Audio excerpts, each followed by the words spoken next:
नमस्कार, आप देख रहे हैं प्रश्नकाल। मैं हूं प्रीति सिंह। संसदीय लोकतंत्र में कार्यपालिका की निगरानी और जवाबदेही तय करने के लिए विधायिका के पास कई तरह के तरीके हैं। इसमें प्रश्नकाल सबसे महत्वपूर्ण है। संसद के दोनों सदनों में प्रश्नकाल की कार्यवाही के दौरान विभिन्न विषयों से जुड़े सवाल पूछे जाते हैं, जिसका जवाब संबंधित मंत्रालयों की ओर से दिया जाता है। वहीं लोकसभा में भी प्रश्नकाल के दौरान विभिन्न मंत्रालय से जुड़े विषयों पर सदस्यों ने सवाल पूछे, जिसका संबंधित मंत्रालय की ओर से जवाब दिया गया।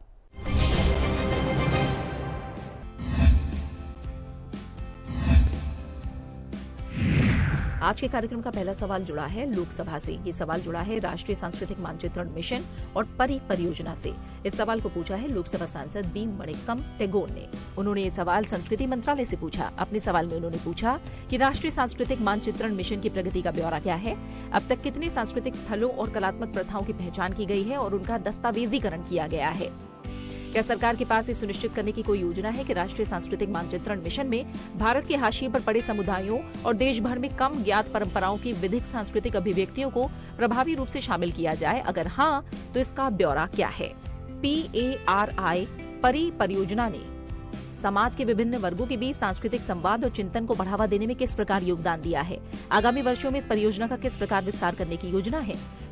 PARI परियोजना को समावेशी बनाए रखने के लिए विशेषकर स्थानीय कलाकारों, इतिहासकारों और सांस्कृतिक विशेषज्ञों को शामिल करने और कम ज्ञात क्षेत्रीय कला रूपों को बढ़ावा देने के लिए सरकार के जरिए उठाए गए कदमों का ब्यौरा क्या है? क्या सरकार का विचार सांस्कृतिक समारोह और उत्पादन अनुदान योजना के लिए धन के आवंटन को बढ़ाने का है, ताकि जमीनी स्तर के सांस्कृतिक पहलू को शामिल किया जा सके और छोटी समुदाय संचालित सांस्कृतिक परियोजनाओं को समर्थन दिया जा सके? अगर हाँ, तो इससे जुड़ा ब्यौरा क्या है? इस सवाल का जवाब दिया संस्कृति मंत्री गजेंद्र सिंह शेखावत ने। अपने जवाब में उन्होंने बताया कि संस्कृति मंत्रालय ने भारत की समृद्ध सांस्कृतिक धरोहर को परिरक्षित और संवर्धित करने के लिए राष्ट्रीय सांस्कृतिक मानचित्रण मिशन की स्थापना की है। इंदिरा गांधी राष्ट्रीय कला केंद्र द्वारा कार्यान्वित इस मिशन का उद्देश्य भारत की सांस्कृतिक धरोहर को और ग्रामीण अर्थव्यवस्था को फिर से सुदृढ़ करने के लिए इसके सामर्थ्य को प्रलेखित करना है। आजादी का अमृत महोत्सव के भाग के रूप में NMCM द्वारा जून 2023 में मेरा गांव मेरी धरोहर पोर्टल की शुरुआत की गई। इस पहल का उद्देश्य भारत के 6.5 लाख गांव की सांस्कृतिक धरोहर को प्रलेखित करना है। वर्तमान में 4.5 लाख गांव अपने संबंधित सांस्कृतिक पोर्टफोलियो सहित इस पोर्टल पर लाइव हैं। MGMD पोर्टल में व्यापक तरह के सांस्कृतिक घटक सम्मिलित हैं, जिनमें मौखिक परंपराएं, आस्थाएं, रीति रिवाज, ऐतिहासिक महत्व, कला रूप, पारंपरिक खान पान, प्रख्यात कलाकार, मेले और महोत्सव, पारंपरिक परिधान, आभूषण और स्थानीय लैंडमार्क शामिल हैं। इस पोर्टल पर भारत के हाशिए पर पड़े समुदायों की सांस्कृतिक अभिव्यक्तियों और देश भर की कम ज्ञात परंपराओं को भी शामिल किया गया है। NMCM भारत की सांस्कृतिक धरोहर के परिरक्षण और ग्रामीण समुदायों के सशक्तिकरण की ओर महत्वपूर्ण कदम है। सांस्कृतिक परिसंपत्तियों के प्रलेखन और संवर्धन के द्वारा ये मिशन सांस्कृतिक पहचान को मजबूत करने और आर्थिक विकास को बढ़ावा देने की ओर लक्षित है।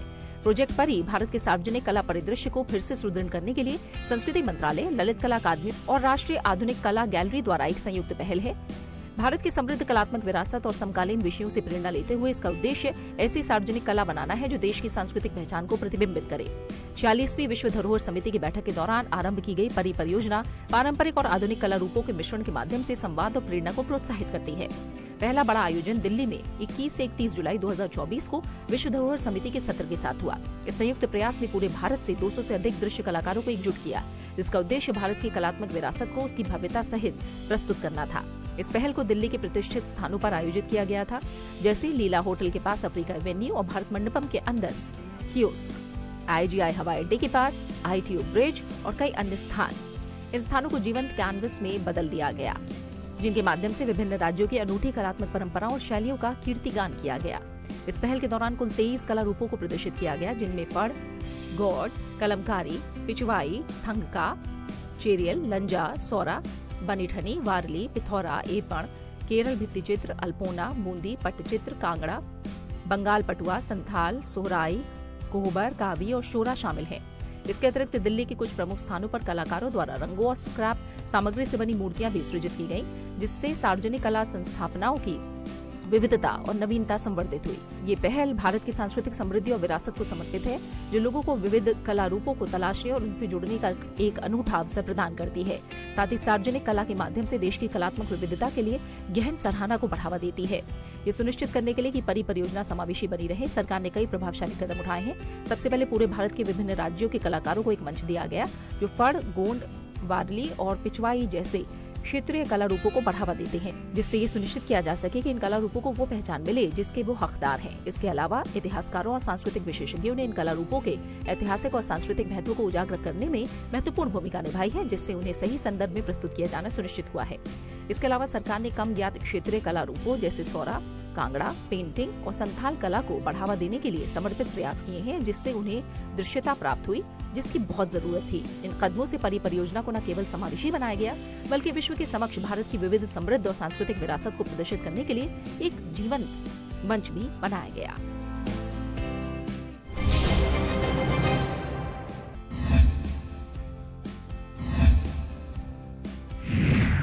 आज के कार्यक्रम का अगला सवाल जुड़ा है NEP 2020 के कार्यान्वयन से। इस सवाल को पूछा है लोकसभा सांसद प्रतिमा मंडल ने। उन्होंने शिक्षा मंत्रालय से पूछा कि सरकार की नई शिक्षा नीति 2020 का देश में विशेषकर ग्रामीण और वंचित क्षेत्रों में पूर्ण पैमाने पर कार्यान्वयन सुनिश्चित करने के लिए क्या कदम उठाए जा रहे हैं। सरकार किस तरह क्षेत्रीय भाषा आधारित शिक्षा को वैश्विक योग्यता मानकों के साथ संतुलित करने की योजना बना रही है, ताकि ये सुनिश्चित हो सके कि छात्र राष्ट्रीय और अंतर्राष्ट्रीय दोनों क्षेत्रों में प्रतिस्पर्धा कर सकें। सरकार द्वारा महाविद्यालयों और विश्वविद्यालयों में पाठ्यक्रम को आधुनिक बनाने के लिए क्या कदम उठाए जा रहे हैं, ताकि ये सुनिश्चित हो सके कि पाठ्यक्रम समकालीन उद्योगों की मांग और प्रौद्योगिकी प्रगति के लिए प्रासंगिक बने रहें। इस सवाल का जवाब दिया शिक्षा मंत्रालय में राज्य मंत्री डॉक्टर सुकांत मजूमदार ने। उन्होंने बताया कि राष्ट्रीय शिक्षा नीति 2020 का उद्देश्य ये सुनिश्चित करना है कि कोई भी बच्चा जन्म या पृष्ठभूमि की परिस्थितियों के कारण अधिगम और उत्कृष्टता प्राप्त करने का अवसर न खोए। इसमें सामाजिक आर्थिक रूप से वंचित समूहों के सरोकारों को ध्यान में रखा गया है, जिसमें महिला और ट्रांसजेंडर व्यक्ति, अनुसूचित जनजाति, अनुसूचित जाति, OBC, अल्पसंख्यक और अन्य श्रेणियां शामिल हैं। इस नीति का उद्देश्य स्कूली शिक्षा में पहुंच, भागीदारी और अधिगम परिणामों में सामाजिक श्रेणी के अंतर को कम करना है। राष्ट्रीय शिक्षा नीति की घोषणा के बाद स्कूल और उच्चतर शिक्षा दोनों में कई परिवर्तनकारी बदलाव हुए हैं। NEP के कार्यान्वयन के लिए जागरूक करने और विचारों संबंधी चर्चा के लिए राज्यों, संघ राज्य क्षेत्रों, शैक्षणिक संस्थाओं, अन्य हितधारकों के साथ कार्यशालाओं, परामर्श सह समीक्षा बैठकों की एक श्रृंखला समय समय पर आयोजित की जाती है। जैसे कि जून 2022 में गुजरात में आयोजित राष्ट्रीय शिक्षा मंत्रियों का सम्मेलन, जून 2022 में आयोजित मुख्य सचिवों का राष्ट्रीय सम्मेलन, अगस्त 2022 और जुलाई 2024 में आयोजित नीति आयोग की 7वीं और 9वीं शासी परिषद की बैठक, अखिल भारतीय शिक्षा समागम 2022, 2023 और 2024, 12 और 13 नवंबर को राज्यों, संघ राज्य क्षेत्रों के सचिवों के साथ उच्चतर और तकनीकी शिक्षा पर 2 दिवसीय राष्ट्रीय कार्यशाला आयोजित की गई। इसके अलावा राष्ट्रीय शिक्षा नीति 2020 के कार्यान्वयन से संबंधित जागरूकता और आउटरीच के लिए 84 केंद्रीय वित्त पोषित संस्थाओं के साथ एक कार्यक्रम संचालित किया जा रहा है। लगभग 400 राज्य विश्वविद्यालयों के साथ मैप किए गए इन CFI की पहचान राष्ट्रीय शिक्षा नीति 2020 पर नियमित रूप से आउटरीच, सेमिनार, सम्मेलन या कॉन्क्लेव आयोजित करने के लिए की गई है। अब तक उत्तरी क्षेत्र, उत्तर पूर्वी और पूर्वी क्षेत्र, दक्षिणी और पश्चिमी क्षेत्रों की CFI की 3 कार्यशालाएं 28/11/2024, 5/12/2024 और 19/12/2024 को आयोजित की गई है। शिक्षण और अधिगम में बहुभाषावाद और भाषा शक्ति का संवर्धन NEP 2020 के मूल सिद्धांतों में से एक है। ये छात्रों को उनकी भाषा में अध्ययन करने का अवसर और बेहतर अधिगम परिणाम प्रदान करने के लिए प्रत्येक स्तर पर शिक्षा में बहुभाषावाद को भी बढ़ावा देता है। उनकी अपनी भाषा में अध्ययन करने से छात्र को बिना किसी भाषाई बाधा के नवाचारी तरीके से सोचने के लिए स्वाभाविक स्थान मिल जाता है। NEP 2020 में भारतीय भाषाओं और अंग्रेजी में उच्च गुणवत्ता वाली शिक्षा के अलावा कोरियाई, जापानी, थाई, फ्रेंच, जर्मन, स्पेनिश, पुर्तगाली और रूसी जैसी विदेशी भाषाओं को माध्यमिक स्तर पर प्रस्तुत करने का प्रावधान है, ताकि छात्र विश्व की संस्कृतियों संबंधी जानकारी हासिल कर सकें और अपनी रुचियों और आकांक्षाओं के अनुसार अपने वैश्विक ज्ञान और गतिशीलता को समृद्ध कर सकें। वैश्विक नागरिकता शिक्षा के महत्व को पहचानते हुए NEP 2020 अन्य बातों के साथ ही शिक्षार्थियों को वैश्विक मुद्दों के संबंध में जागरूक होने और उन्हें समझने के लिए सशक्त बनाने का प्रावधान करता है। पाठ्यचर्या को समकालीन उद्योग की मांगों और तकनीकी प्रगति के अनुकूल बनाने के लिए राष्ट्रीय क्रेडिट फ्रेमवर्क, राष्ट्रीय उच्च शिक्षा योग्यता रूपरेखा, अवर स्नातक कार्यक्रम के लिए पाठ्यचर्या और क्रेडिट रूपरेखा, उच्च शिक्षा संस्थानों को उद्योग विशेषज्ञों के साथ कार्य करने में सक्षम बनाने के लिए प्रोफेसर ऑफ प्रैक्टिस संबंधी दिशा निर्देश, विभिन्न पहल सुधार किए गए हैं। पाठ्यक्रम को कृषि, स्वास्थ्य, जैव इलेक्ट्रॉनिक्स, बैंकिंग, वित्तीय सेवाएं और बीमा, ऊर्जा, लॉजिस्टिक्स, डिजिटल और रचनात्मक अर्थव्यवस्था, इंजीनियरिंग और विनिर्माण और उद्योग के क्षेत्र में AI को फ्यूचर ऑफ वर्क नौकरी की आवश्यकताओं के अनुरूप शैक्षणिक कार्यक्रमों के लिए भी अद्यतन किया गया है।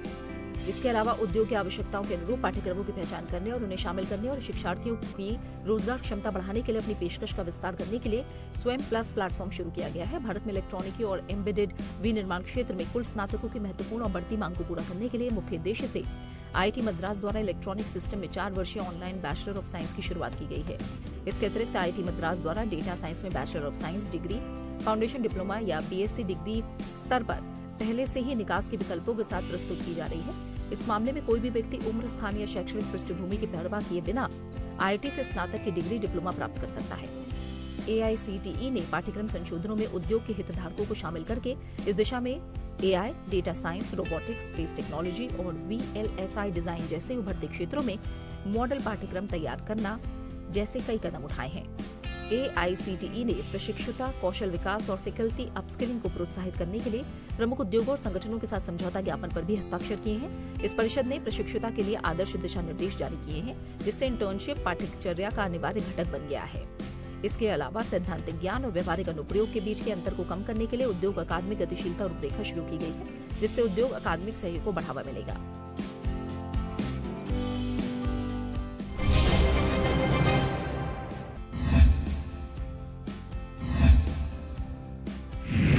आज के कार्यक्रम का अगला सवाल जुड़ा है राष्ट्रीय पांडुलिपि मिशन से। इस सवाल को पूछा है शशांक मणि ने। उन्होंने संस्कृति मंत्रालय से पूछा कि क्या सरकार ने राष्ट्रीय पांडुलिपि मिशन के प्रमुख उद्देश्य और पहलुओं को रेखांकित किया है? अगर हाँ, तो इसका ब्यौरा क्या है? क्या इस मिशन ने उत्तर प्रदेश सहित भारत की पांडुलिपियों और विरासत के परिरक्षण, दस्तावेजीकरण और प्रसार में योगदान दिया है? अगर हाँ, तो इसका ब्यौरा क्या है? इस मिशन के अंतर्गत पांडुलिपियों को डिजिटल बनाने और उन्हें ऑनलाइन प्लेटफॉर्म के माध्यम से जनता के लिए भी सुलभ बनाने के लिए किए गए प्रयासों का ब्यौरा क्या है? और अब तक कितनी पांडुलिपियों का डिजिटलीकरण किया गया है?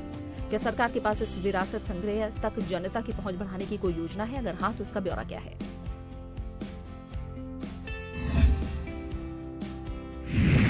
इस सवाल का जवाब दिया संस्कृति मंत्री गजेंद्र सिंह शेखावत ने। अपने जवाब में उन्होंने बताया कि सरकार भारत की समृद्ध पाठ्य परंपराओं को कायम रखने और उनका कीर्तिमान करने के लिए डिजिटलीकरण का विस्तार करने और सार्वजनिक पहुंच बढ़ाने के प्रति समर्पित है। सरकार ने भारत की समृद्ध पांडुलिपि विरासत को संरक्षित, प्रलेखित, प्रसारित करने के लिए राष्ट्रीय पांडुलिपि मिशन के तहत प्रमुख उद्देश्यों और पहलुओं की रूपरेखा तैयार की है। मिशन को 2024 से 2031 की अवधि के लिए केंद्रीय क्षेत्र की स्कीम के रूप में ज्ञान भारतम मिशन नाम से पुनर्गठित किया है, जिसके तहत कुल 482 करोड़ रुपए का आवंटन किया गया है। मिशन के प्रमुख उद्देश्यों में कई उपाय शामिल हैं, जिनमें सर्वेक्षण और प्रलेखन, भारत की पांडुलिपि संपदा का व्यापक रिकॉर्ड कायम रखने के लिए पांडुलिपियों का एक राष्ट्रीय सर्वेक्षण और पंजीकरण करना, संरक्षण और परिरक्षण, भारत में संग्रह केंद्रों में पांडुलिपियों का वैज्ञानिक संरक्षण और निवारक संरक्षण, डिजिटलीकरण, व्यापक पहुंच के लिए राष्ट्रीय डिजिटल पांडुलिपि पुस्तकालय सृजित करने के लिए पांडुलिपियों का बड़े पैमाने पर डिजिटलीकरण, प्रकाशन और अनुसंधान, विद्वानों के अनुसंधान को बढ़ावा देने के लिए दुर्लभ और अप्रकाशित पांडुलिपियों का संपादन, अनुवाद और प्रकाशन, क्षमता निर्माण, विशेषज्ञता का निर्माण करने के लिए पांडुलिपि विज्ञान, पुरालेख विज्ञान और संरक्षण में प्रशिक्षण कार्यक्रमों का आयोजन करना,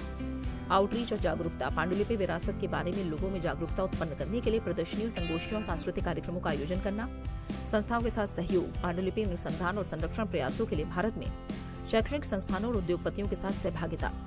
राष्ट्रीय पांडुलिपि मिशन ने उत्तर प्रदेश सहित भारत की पांडुलिपि विरासत को संरक्षित करने, उसका दस्तावेजीकरण करने, उसके प्रसार में महत्वपूर्ण भूमिका निभाई है। संपूर्णानंद संस्कृत विश्वविद्यालय वाराणसी पांडुलिपि अनुसंधान, दस्तावेजीकरण और संरक्षण में एक प्रमुख भागीदार रहा है। राज्य के प्रतिष्ठित संस्थानों में पांडुलिपि संसाधन केंद्र और पांडुलिपि संरक्षण केंद्र स्थापित किए गए हैं। अब तक पूरे भारत में उत्तर प्रदेश की सबसे अधिक संख्या सहित 52 लाख से अधिक पांडुलिपियों का दस्तावेजीकरण किया जा चुका है। मिशन ने पांडुलिपि संरक्षण और प्रतिलेखन में विद्वानों और अभिलेखपालों को प्रशिक्षित करने के लिए उत्तर प्रदेश में कई क्षमता निर्माण कार्यक्रम और कार्यशाला आयोजित किए हैं। राज्य के विभिन्न पुस्तकालयों से दुर्लभ संस्कृत, फारसी और अरबी पांडुलिपियों को संरक्षित करने और बढ़ावा देने के लिए विशेष परियोजनाएं शुरू की गई हैं। सरकार राष्ट्रीय पांडुलिपि मिशन के माध्यम से भारत की अमूल्य पांडुलिपि विरासत की सुरक्षा के लिए प्रतिबद्ध है, साथ ही इसकी व्यापक पहुंच और अकादमिक एकीकरण सुनिश्चित करती है। राष्ट्रीय पांडुलिपि मिशन के माध्यम से पांडुलिपियों को डिजिटल बनाने और उन्हें ऑनलाइन प्लेटफॉर्म के माध्यम से जनता के लिए सुलभ बनाने के लिए महत्वपूर्ण प्रयास किए गए हैं, जिनमें अब तक 3.5 करोड़ से अधिक फोलियो को कवर करने वाली लगभग 3.5 लाख पांडुलिपियों का डिजिटलीकरण किया जा चुका है। वेब पोर्टल namami.gov.in पर 1,35,000 से अधिक पांडुलिपियां अपलोड की गई हैं, जिनमें से 76,000 पांडुलिपियां सार्वजनिक पहुंच के लिए निःशुल्क उपलब्ध हैं। मिशन का लक्ष्य आगामी 5 वर्षों में फोलियो का डिजिटलीकरण करना है। इसका ध्यान दुर्लभ और नाजुक पांडुलिपियों पर है, ताकि उनका दीर्घकालिक संरक्षण सुनिश्चित किया जा सके। सरकार का लक्ष्य ये सुनिश्चित करना है कि भारत की पांडुलिपि विरासत को न केवल संरक्षित किया जाए, बल्कि अकादमिक, सांस्कृतिक और ऐतिहासिक शोध के लिए भी सक्रिय रूप से उपयोग किया जाए। ज्ञान भारतम मिशन के माध्यम से सरकार ने भारत की पांडुलिपि विरासत तक सार्वजनिक पहुंच बढ़ाने के लिए एक विस्तार योजना तैयार की है। अन्य बातों के साथ ही प्रमुख उपायों में शामिल हैं पांडुलिपियों के डिजिटलीकरण और प्रसार का विस्तार करने के लिए शैक्षणिक संस्थानों, निजी संग्रहकर्ताओं और शोध संगठनों के साथ काम करना, पांडुलिपियों के शोध और अध्ययन को बढ़ावा देने के लिए विश्वविद्यालयों के साथ सहयोग करना, विद्वानों और आम जनता को जोड़ने के लिए नियमित प्रदर्शनियों, कार्यशालाओं और पांडुलिपि उत्सवों का आयोजन करना, पांडुलिपि वैज्ञानिकों की नई पीढ़ी का एक समूह तैयार करना।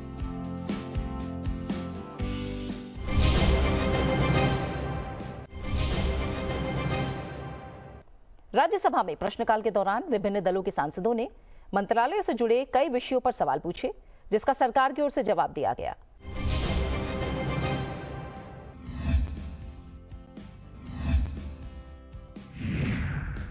कार्यक्रम के इस हिस्से में सवाल राज्यसभा से जुड़े हुए। ये सवाल जुड़ा है नीति निर्माण में समय उपयोग सर्वेक्षण से। इस सवाल को पूछा है राज्यसभा सांसद डॉक्टर परमार जसवंत सिंह, सालम सिंह, रायगा कृष्णैया और मदन राठौड़ ने। इन सांसदों ने सांख्यिकी और कार्यक्रम कार्यान्वयन मंत्रालय से पूछा कि समय उपयोग सर्वेक्षण किस तरह से लक्षित शैक्षिक कार्यक्रम तैयार करने में नीति निर्माताओं की मदद करता है। विशेष रूप से महिलाओं के बीच सीखने की गतिविधियों को और अधिक प्रोत्साहित करने के लिए की जा रही पहल का ब्यौरा क्या है। पाठ्येतर और कौशल आधारित सीखने के अवसरों को बढ़ाने के लिए किस प्रकार TUS निष्कर्षों का उपयोग किया जा सकता है। TUS के मुख्य निष्कर्ष क्या है जो शहरी ग्रामीण शैक्षिक विभाजन को पाटने में मदद कर सकते हैं। इस सवाल का जवाब दिया सांख्यिकी और कार्यक्रम कार्यान्वयन मंत्रालय में राज्य मंत्री राव इंद्रजीत सिंह ने। अपने जवाब में उन्होंने बताया कि सांख्यिकी और कार्यक्रम कार्यान्वयन मंत्रालय के अंतर्गत राष्ट्रीय सांख्यिकी कार्यालय ने जनवरी-दिसंबर 2019 के दौरान पहला अखिल भारतीय समय उपयोग सर्वेक्षण आयोजित किया। जनवरी से दिसंबर 2024 के दौरान आयोजित नवीनतम TUS, जिसके लिए फरवरी 2025 के महीने में फैक्ट शीट को जारी किया गया था। TUS विभिन्न कार्यकलापों पर जनसंख्या द्वारा समय बिताने के निर्णयों को आंकने के लिए एक रूपरेखा प्रदान करता है। ये जनसंख्या द्वारा किए जाने वाले कार्यकलापों और ऐसे कार्यकलापों के निष्पादन की समय अवधि के बारे में सूचना एक महत्वपूर्ण स्रोत है। अन्य घरेलू सर्वेक्षणों में TUS की एक अलग विशिष्ट विशेषता ये है कि मानवीय कार्यकलापों के विभिन्न पहलुओं पर बिताए गए समय के संबंध में जानकारी एकत्र कर सकता है, चाहे इसके लिए भुगतान किया गया हो या ना किया गया हो। ऐसे ही अन्य कार्यकलाप हों जिसके अतिरिक्त किसी अन्य सर्वेक्षण में संभव नहीं है। हाल ही के वर्षों में लिंग सांख्यिकी के विभिन्न पहलुओं को मापने में उनकी उपयोगिता के लिए समय उपयोग सर्वेक्षणों ने नीति निर्माताओं और अन्य डेटा उपयोगकर्ताओं के बीच काफी लोकप्रियता हासिल की है। सर्वेक्षण का प्राथमिक उद्देश्य भुगतान किए गए और भुगतान रहित कार्यकलापों में पुरुषों और महिलाओं की भागीदारी को मापना है। TUS घरेलू सदस्यों के भुगतान ना की गई देखभाल कार्यकलापों, स्वैच्छिक कार्य और भुगतान रहित घरेलू सेवा प्रदान करने के कार्यकलापों में बिताए गए समय संबंधी सूचना एक महत्वपूर्ण स्रोत है। ये घर के सदस्यों द्वारा सीखने, सामाजिक बनाने, मनोरंजन कार्यकलापों, स्वयं देखभाल कार्यकलापों पर बिताए गए समय पर भी सूचना प्रदान करता है। TUS ग्रामीण और शहरी दोनों क्षेत्रों में लिंग, आयु जैसे विभिन्न स्तरों के वियोजन के साथ समय उपयोग के संकेतकों का अनुमान प्रदान करता है। इनका उपयोग सरकार के विभिन्न विभागों और मंत्रालयों, अन्य संगठनों, शिक्षाविदों, शोधकर्ताओं और विद्वानों द्वारा आगे के सांख्यिकीय प्रक्रियाओं के लिए योजना बनाने, नीति निर्माण, निर्णय समर्थन और इनपुट के रूप में किया जा सकता है। भारत सरकार ने विशेष रूप से महिलाओं के बीच शिक्षा और सीखने के कार्यकलापों को बढ़ावा देने के उद्देश्य से विभिन्न पहलुओं को कार्यान्वित किया है। क्योंकि शिक्षा समवर्ती सूची में है, इसलिए शिक्षा की गुणवत्ता बढ़ाना केंद्र और राज्य दोनों सरकारों का उत्तरदायित्व है। सरकार द्वारा संचालित विभिन्न योजनाओं, परियोजनाओं, कार्यक्रमों को राष्ट्रीय शिक्षा नीति 2020 के साथ संरेखित किया गया है। NEP 2020 का उद्देश्य ये सुनिश्चित करना है कि कोई भी बच्चा जन्म या पृष्ठभूमि की परिस्थितियों के कारण सीखने और उत्कृष्टता प्राप्त करने का अवसर न खो दे। इस नीति का उद्देश्य महिलाओं को अधिक पहुंच प्रदान करने सहित पहुंच, भागीदारी और सीखने के परिणामों में सामाजिक श्रेणी के अंतर को पाटना है। केंद्र सरकार ने महिलाओं सहित पूरे देश में छात्रों के बीच उच्च शिक्षा को बढ़ावा देने के लिए फीस में कटौती, अधिक संसाधनों की स्थापना, छात्रवृत्ति, कमजोर वित्तीय पृष्ठभूमि वाले छात्रों को अपनी शिक्षा जारी रखने के लिए सहायता के लिए राष्ट्रीय स्तर की छात्रवृत्ति तक प्राथमिकता पहुंच जैसे विभिन्न कदम उठाए हैं। TUS घरेलू सदस्यों द्वारा सीखने, सामाजिक बनाने, मनोरंजन कार्यकलापों, स्वयं देखभाल कार्यकलापों सहित विभिन्न कार्यकलापों पर जनसंख्या द्वारा समय बिताने का निर्णय लेने के लिए एक रूपरेखा प्रदान करता है। ये ग्रामीण और शहरी दोनों क्षेत्रों में लिंग, आयु जैसे विभिन्न स्तरों के वियोजन के साथ समय उपयोग के संकेतकों का अनुमान प्रदान करता है। इनका उपयोग सरकार के विभिन्न विभागों और मंत्रालयों, अन्य संगठनों, शिक्षाविदों, शोधकर्ताओं और विद्वानों द्वारा आगे के सांख्यिकीय अभ्यासों के लिए योजना बनाने, नीति निर्माण, निर्णय समर्थन और इनपुट के रूप में किया जा सकता है।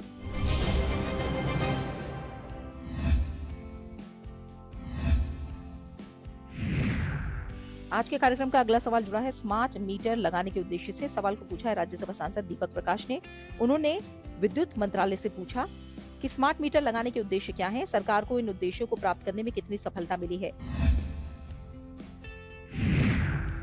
इस सवाल का जवाब दिया विद्युत मंत्रालय में राज्य मंत्री श्रीपद यसो नाइक ने। उन्होंने बताया कि भारत सरकार ने वित्तीय रूप से स्थित और प्रचालनात्मक रूप से कुशल वितरण क्षेत्र के माध्यम से उपभोक्ताओं को विद्युत आपूर्ति की गुणवत्ता और विश्वसनीयता में सुधार लाने के उद्देश्य से संशोधित वितरण क्षेत्र स्कीम की शुरुआत की है। स्कीम के तहत वितरण अवसंरचना और स्मार्ट मीटरिंग कार्यों के उन्नयन के लिए पात्र वितरण यूटिलिटी को वित्तीय सहायता प्रदान की जा रही है। स्मार्ट मीटर के क्रियान्वयन से वितरण यूटिलिटी को स्वचालित मीटर रीडिंग, स्वचालित ऊर्जा माप, लेखांकन, लेखा परीक्षण, लोड पूर्वानुमान में सुधार, विद्युत क्रय लागत का अनुकूलन और नेट मीटरिंग के माध्यम से नवीकरणीय ऊर्जा एकीकरण को सक्षम करके बिलिंग में सुधार करने में मदद मिलती है। इस प्रकार स्मार्ट मीटर की संस्थापना से वितरण यूटिलिटी को अपनी हानि को कम करने और विद्युत की लागत को कम करने के लिए विद्युत क्रय लागत को अनुकूलित करने में मदद मिलती है। इसके अलावा स्मार्ट मीटरिंग में डेटा एनालिटिक्स का उपयोग बिजली चोरी वाले संभावित क्षेत्रों और उच्च हानि वाले क्षेत्रों की पहचान करने में सक्षम बनाता है। उपभोक्ताओं की प्रीपेड स्मार्ट मीटरिंग भी स्कीम के तहत प्रमुख घटकों में से एक है, जिससे वितरण यूटिलिटी की संग्रह दक्षता में सुधार करने में मदद मिलेगी।